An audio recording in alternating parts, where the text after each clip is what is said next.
Baiklah, selamat sore bagi kita semua. Kita patut bersuka cita oleh karena berkat perlindungan Tuhan kita masih bisa eh, menikmati kehidupan hingga pada hari ini. Baiklah, nama saya Stonson Nenggolan. Saya ingin membagikan sebuah kesaksian yang saya alami pada saat mengikuti sebuah pelatihan di program 1000 Missionary Indonesia. Barangkali di antara kita ada yang sudah pernah mendengar tentang organisasi ini, organisasi 1000 Missionary Indonesia. Dan saya ingin bersaksi bukan karena kekuatan saya, bukan karena oleh seberapa layaknya saya untuk bersaksi, namun saya ingin bersaksi karena saya ingin menceritakan bahwa kuasa Tuhan itu sangat besar, bahwasanya Tuhan yang kita sembah hingga pada saat ini adalah Tuhan yang maha dahsyat, Tuhan maha pelindung, Tuhan yang agung, Tuhan yang tidak pernah meninggalkan anak-anaknya. Dan saya yakin dan percaya bahwa di antara kita semua pasti memiliki banyak kesaksian di saat kita berjalan bersama dengan Yesus. Saya yakin dan percaya itu kita pasti pernah mengalami mujizat atau kuasa Tuhan yang terjadi dalam kehidupan kita. Dan saat ini kesaksian yang ingin saya bagikan adalah terjadi pada tahun 2017. Di 2017. Tepatnya tanggal berapa atau bulan berapa saya kurang tahu, tapi pastinya di 2017. Namun sebelum kita melanjutkan kesaksian ini, kita bersatu dalam doa. Bapa dalam surga, terima kasih Tuhan, pada saat ini hamba akan bersaksi. Bantulah hamba agar dapat menyaksikan bahwa kuasa Tuhan itu sangat besar, dan biarlah kami semakin didekatkan kepada Tuhan. Terima kasih Tuhan Yesus, dalam nama Yesus kami berdoa, amin. Oke, kita lanjut ya. Nah, jadi pada tahun 2016 saya masuk ke UNAI. Pada saat 2016 saya masuk ke UNAI, saya mengambil jurusan filsafat. 2016 saya lulus SMA dan langsung masuk ke UNAI. Pada tahun 2016 juga mengambil jurusan filsafat. Nah, dan pada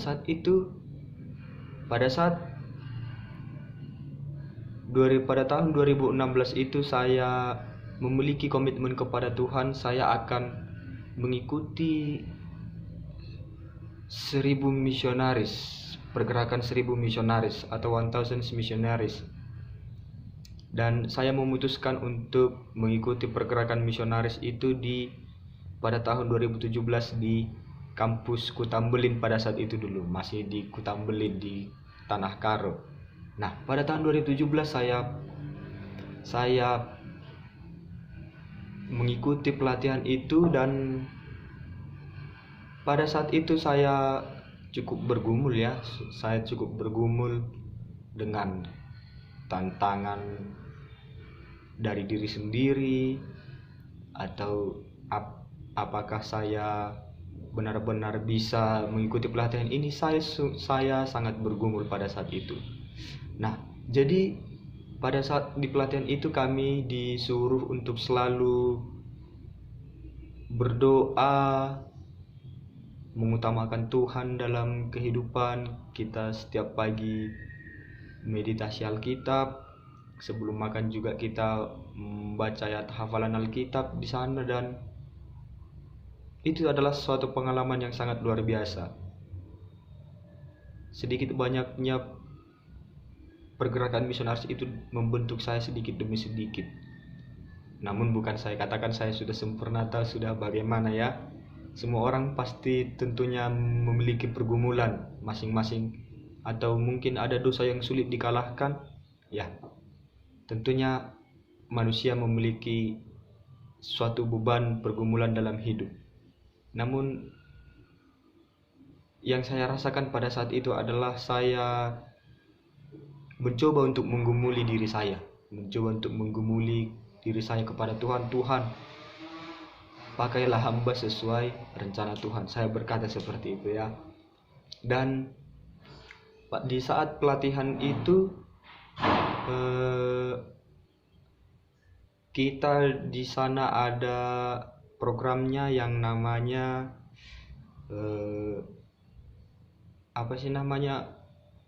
survival dan revival. Nah, survival dan revival. Jadi survival dan revival ini adalah di mana itu kita dibuat per tim. Dalam tim ini kita dibagi menjadi kurang lebih 6 atau 7 orang lah kalau saya tidak salah ya. 6 atau 7 orang kalau saya tidak salah, kita dibagi menjadi 3 tim. Nah, jadi survival dan revival ini adalah, kalau biar kita tahu, ini menguji salah satu acara untuk menguji mental, ya, menguji fisik juga di sana, di survival dan revival ini. Jadi kita dibuat di gunung apa saya sudah lupa ya. Terus kita dibuat di sana, kita dibekali makanan, terus kita dibekali minum. Nah,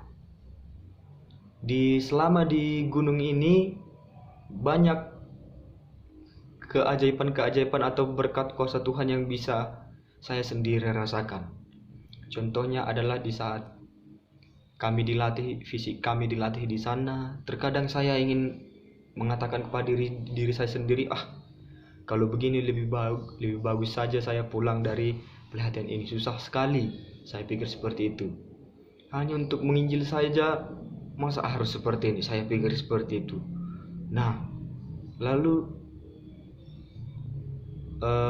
saya juga berpikir, udah sempat di sini, lanjutkan aja seperti itu. Jadi saya terus lanjutkan. Jadi pada saat itu kita naik gunung itu selama 2 hari 1 malam, kalau tidak salah ya, 2 hari 1 malam. Nah, jadi di gunung itu kita dilatih, kita diajar untuk berdoa, kita diajar untuk berserah, fisik kita dilatih, bagaimana cara mengontrol emosi, dan bagaimana caranya agar kita menjadi seorang yang kuat di dalam iman. Kuat di dalam iman maksudnya, kuat di dalam iman ini tentunya dengan berserah sepenuhnya kepada Tuhan. Karena di sana kita diajarkan bukan untuk mengandalkan kekuatan kita sendiri, tapi mengandalkan Tuhan.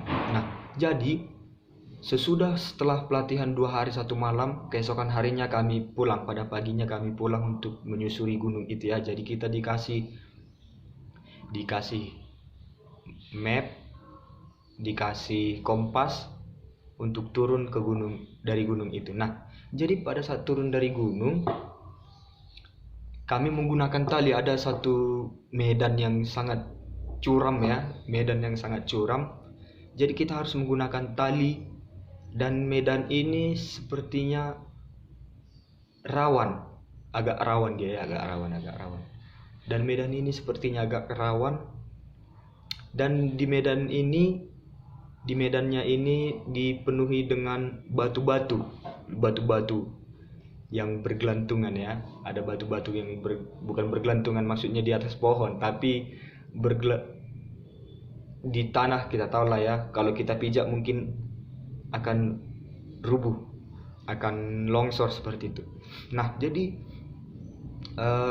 pada saat turun dari gunung itu kita menggunakan tali, Tim pertama turun dan giliranlah kepada tim kami ya. Giliran kepada tim kami dan teman saya satu kelompok pertama turun menggunakan tali, teman saya yang kedua, lalu saya turun,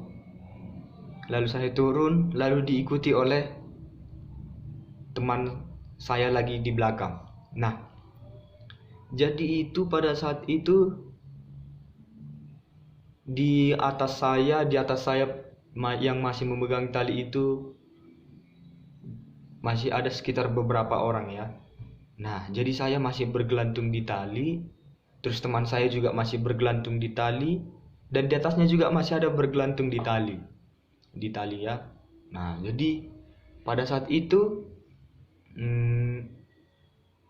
teman saya yang paling atas, dia tanpa sadar memijak sebuah batu yang lumayan besar. Saya kira segini atau bahkan lebih batu itu, dan saya lihat itu agak runcing.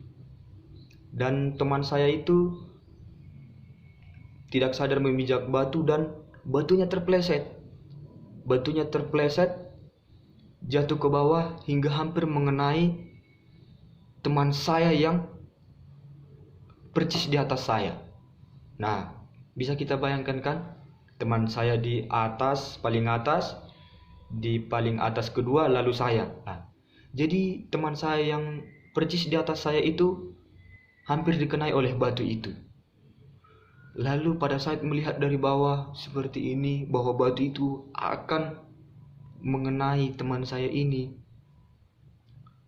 lalu dengan perasaan yang was-was dan saya berpikir bahwa akan ada terjadi sesuatu hal yang tidak kami inginkan pada saat kami turun dari situ. Saya bisa yakin dan percaya itu, jikalau batu ini mengenai teman saya ini, tidak tahu lagi akan ada hal yang tidak diinginkan di sana. Lalu pada saat batu itu menggelinding dan hampir mengenai teman saya itu, nah, batu itu ada seperti sepotong tangan yang menampar batu itu. Umpamanya batu ini hampir mengenai wajah dari teman saya itu, langsung ditampar, pam, begitu kan, dipukul batu itu hingga pergi, sehingga arahnya tidak mengenai teman saya ini. Dan saya mengatakan, "Teman, bagaimana keadaanmu?" Saya bilang seperti itu kan. Lalu teman saya mengatakan, "Saya baik-baik saja," katanya kan. Lalu saya mengatakan seperti ini, "Bagaimana keadaan tanganmu?" Saya katakan seperti itu. Karena saya pikir bahwa itu mungkin hanya pikiran saya yang bagaimana atau apa yang terjadi dengan tangan dia, oleh karena saya pikir bahwa dialah yang menampar batu itu. Lalu dia katakan, "Enggak kenapa-napa tangan saya diam aja kok." Dia mengatakan seperti itu, "Saya enggak gerak kok," katanya. Lah, terus tangan yang tadi nampar batu itu siapa? Saya berpikir begitu, dan saya juga pikir seandainya pun tangan dia yang menamparkan batu itu, tentunya tangannya juga pasti itu berdarah atau bagaimana itu, karena batu itu sangat besar dan runcing.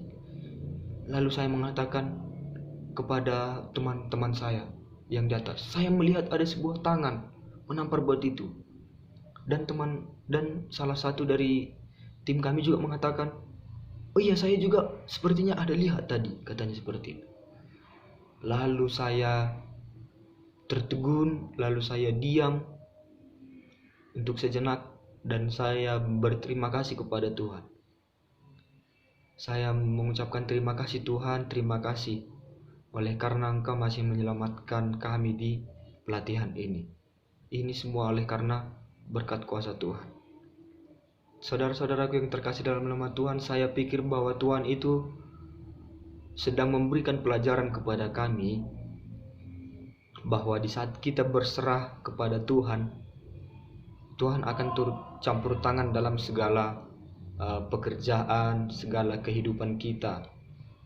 Oleh karena kita diajar di sana selalu berdoa dan berserah kepada Tuhan, maka kuasa Tuhan akan nampak dalam hidup kita. Saya yakin dan percaya itu semua berkat kuasa Tuhan. Tangan yang tiba-tiba menampar itu, saya yakin dan percaya itu adalah tangan dari utusan Tuhan. Entah bagaimana nanti itu, entah bagaimanapun kejadian itu sepertinya di luar nalar manusia. Ya memang mujizat itu di luar nalar manusia kan? Memang di luar nalar manusia. Nah, jadi yang saya ingin bagikan adalah di saat kita berserah kepada Tuhan, di saat kita bekerja untuk Tuhan, Tuhan juga akan perhatikan seluruh kehidupan kita. Kita nggak usah takut ya. Kita nggak usah takut, nanti saya harus seperti ini, saya harus seperti ini. Nah, jadi puji Tuhan, kami bisa menuruni gunung itu dengan sehat dan selamat. Dan semua teman-teman saya sekarang, saya lihat sehat-sehat mereka, dan teman saya yang hampir dikenai batu itu juga sehat-sehat. Ada juga yang sudah menikah, ada yang melanjutkan pendidikannya. Saya sangat bahagia. Saya melihat kuasa Tuhan tidak terhenti walaupun kami sudah selesai dari pelatihan, setahun pelatihan dari misionaris tersebut, dari pergerakan misionaris tersebut. Jadi saya ingin membagikan sebuah ayat di Keluaran, enggak sebuah ayat, dua ayat. Keluaran 14 ayat 14, Tuhan akan berperang untuk kamu dan kamu akan diam saja. Dan ayat yang kedua adalah Mazmur 37 ayat 5, serahkanlah hidupmu kepada Tuhan dan percayalah kepadanya dan ia akan bertindak. Kita harus serahkan semua hidup kita kepada Tuhan, percaya kepada Tuhan. Tuhan akan memberikan yang terbaik kepada kita. Tuhan akan melindungi kita. Jangan takut, di saat kita berjalan bersama dengan Tuhan tidak ada yang perlu kita takutkan. Biarlah dari kesaksian ini dapat mengangkat iman kerohanian kita. Dan sekali lagi, bukan karena saya bagaimana atau bukan saya udah baik atau bagaimana, kita semua manusia yang penuh dengan dosa. Namun kita harus saling mendoakan agar kita sama-sama dapat lebih didekatkan kepada Tuhan. Dan kita sepanjang hidup kita pasti melihat akan mujizat-mujizat Tuhan dalam hidup kita. Inilah kesaksian yang bisa saya sampaikan. Kiranya Tuhan memberkati kita. Amin.